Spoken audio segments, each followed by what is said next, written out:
आप देख रहे हैं अस्तित्व टाइम्स खालिद मजीद के साथ। सांसद चंद्रशेखर आज़ाद का बीजेपी सरकार पर हमला। बोले यूपी में जंगल राज, पाप धोने वाले जाएंगे कुंभ में।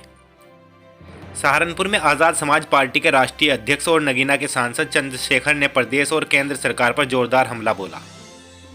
उन्होंने कहा कि यदि सरकार से बुनियादी सुविधाएं, रोजगार और लोगों के मकानों को लेकर सवाल पूछोगे तो उनके पास कोई जवाब नहीं होता। वे कहते हैं कि सरकारें जब करने पर आती हैं तो बड़ा बदलाव कर सकती हैं।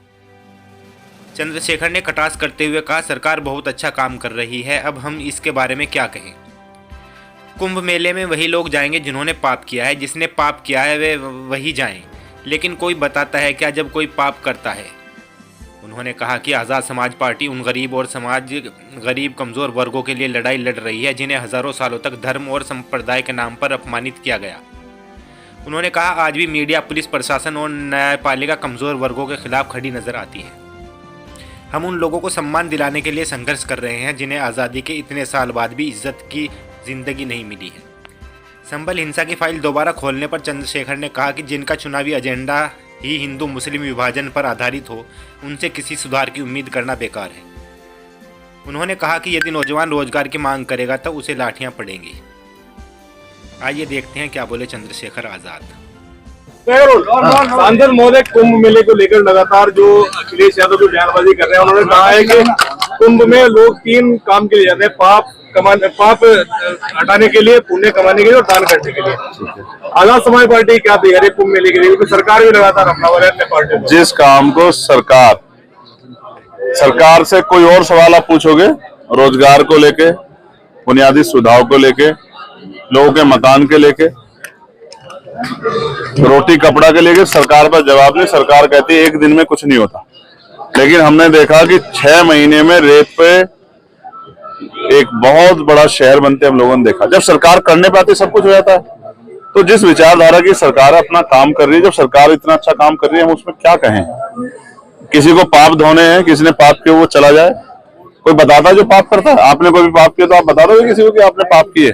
मेरा ये कहना है, हम इस देश में उन लोगों के लिए रोटी कपड़ा मकान बुनियादी सुविधा और सम्मान की लड़ाई लड़ रहे हैं जिनको हजारों साल तक जाति धर्म संप्रदाय के नाम पर अपमानित किया गया। और जहां एडमिनिस्ट्रेशन, कई बार मीडिया, पुलिस और जुडिशरी भी एक तरफा खड़ी दिखाई देती है, उन कमजोर वर्गों की लड़ाई हम लोग लड़ने का काम करें जिनको आजादी के इतने दिनों बाद भी इज्जत की जिंदगी नहीं मिली।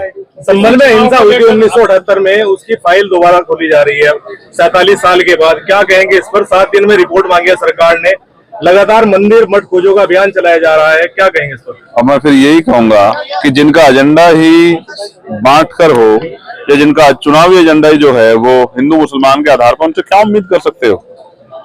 लेकिन नौजवान रोजगार के लिए कहेगा तो लाठी लगेगी। 1,80,00,000 रुपए की बड़ी डकैती दिन दहाड़े। यही मुजफ्फरनगर में मैं गया था, पीट के मार दिया सनी को।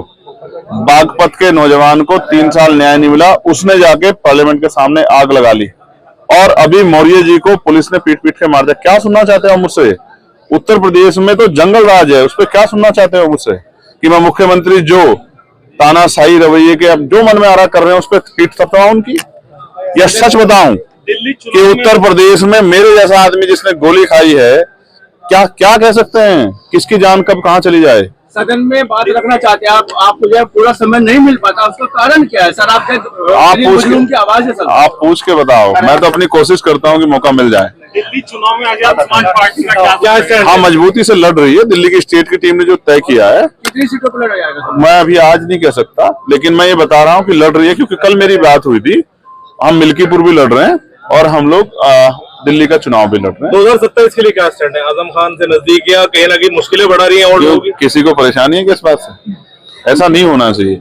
अगर अच्छे लोग मिलकर लड़ेंगे तो इससे फायदा होगा। और ये एक ऐसा समीकरण है कमजोरों का, ये जुड़ेंगे तभी भाजपा को रोका जाए, इसके अलावा कोई रास्ता नहीं है। लगभग कितने सीटों पर चुनाव लड़ेंगे आजाद समाज पार्टी? मिल्कीपुर में तो एक ही उस पर है, तो मिल्कीपुर का लड़ने, फिर जिला पंचायत लड़ने, फिर उसके बाद बताएंगे।